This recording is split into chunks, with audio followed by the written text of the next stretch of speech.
رسول اللہ فاطمہ رضی اللہ عنہا کے گھر تشریف لائے، دیکھا کہ حضرت علی رضی اللہ عنہ گھر میں موجود نہیں ہے۔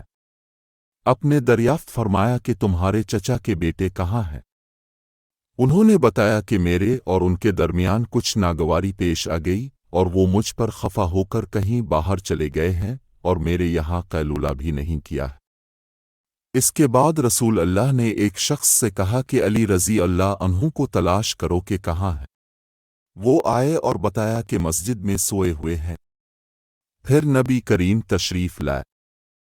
حضرت علی رضی اللہ عنہ لیٹے ہوئے تھے، چادر آپ کے پہلو سے گر گئی تھی اور جسم پر مٹی لگ گئی تھی۔ رسول اللہ جسم سے دھول جھاڑ رہے تھے اور فرما رہے تھے، اٹھو ابو تراب اٹھو۔ آپ نے فرمایا کہ میں نے 70 اصحاب صفا کو دیکھا کہ ان میں کوئی ایسا نہ تھا جس کے پاس چادر ہو، فقط تہ بند ہوتا، رات کو اوڑھنے کا کپڑا جنہیں یہ لوگ اپنی گردنوں سے باندھ لیتے۔ یہ کپڑے کسی کے آدھی پنڈلی تک آتے اور کسی کے ٹخنوں تک۔ یہ حضرات ان کپڑوں کو اس خیال سے کہ کہیں شرمگاہ نہ کھل جائے اپنے ہاتھوں سے سمیٹتے رہتے تھے۔ میں نبی کریم کی خدمت میں حاضر ہوا۔ آپ اس وقت مسجد میں تشریف فرما تھے۔ مصر نے کہا، میرا خیال ہے کہ محارب نے چاشت کا وقت بتایا تھا۔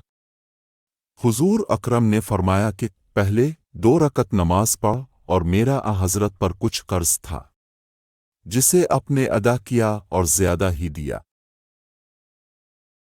رسول اللہ نے فرمایا، جب تم میں سے کوئی شخص مسجد میں داخل ہو تو بیٹھنے سے پہلے 2 رکعت نماز پڑھ لے۔ رسول اللہ نے فرمایا، جب تک تم اپنے مصلی پر جہاں تم نے نماز پڑھی تھی بیٹھے رہو اور ریا خارج نہ کرو تو ملائکہ تم پر برابر درود بھیجتے رہتے۔ کہتے ہیں، اے اللہ اس کی مغفرت کیجیے، اے اللہ اس پر رحم کیجیے۔ نبی کریم کے زمانہ میں مسجد نبوی کچی اینٹوں سے بنائی گئی تھی۔ اس کی چھت کھجور کی شاخوں کی تھی اور ستون اسی کی کڑیوں کے۔ حضرت ابو بکر رضی اللہ عنہ نے اس میں کسی قسم کی زیادتی نہیں کی۔ البتہ حضرت عمر رضی اللہ عنہ نے اسے بڑھایا اور اس کی تعمیر رسول اللہ کی بنائی ہوئی بنیادوں کے مطابق کچی اینٹوں اور کھجوروں کی شاخوں سے کی اور اس کے ستون بھی کڑیوں ہی کے رکھے۔ پھر حضرت عثمان رضی اللہ عنہ نے اس کی عمارت کو بدل دیا اور اس میں بہت سی زیادتی کی۔ اس کی دیواریں منقش پتھروں اور گچ سے بنائے، اس کے ستون بھی منقش پتھروں سے بنوائے اور چھت ساگوان سے بنائی۔ ابو سعید خدری رضی اللہ عنہ کی خدمت میں جاؤ اور ان کی احادیث سنو۔ ہم گئے، دیکھا کہ ابو سعید رضی اللہ عنہ اپنے باغ کو درست کر رہے تھے۔ ہم کو دیکھ کر اپنی چادر سنبھالی اور گوٹ مار کر بیٹھ گئے۔ پھر ہم سے حدیث بیان کرنے لگے۔ جب مسجد نبوی کے بنانے کا ذکر آیا تو آپ نے بتایا کہ ہم تو مسجد کے بنانے میں حصہ لیتے وقت ایک ایک اینٹ اٹھاتے، لیکن عمار 2 اینٹیں اٹھا رہے تھے۔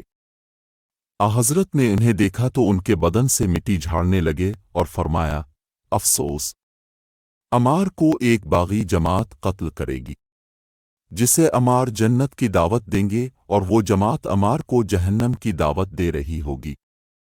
ابو سعید خدری رضی اللہ عنہ نے بیان کیا کہ حضرت عمار رضی اللہ عنہ کہتے تھے کہ میں فتنوں سے خدا کی پناہ مانگتا ہوں۔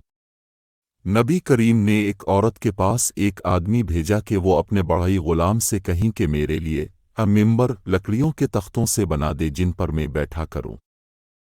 ایک عورت نے کہا، یا رسول اللہ، کیا میں آپ کے لیے کوئی ایسی چیز نہ بنا دوں جس پر آپ بیٹھا کریں؟ میرا ایک بڑھئی غلام بھی ہے۔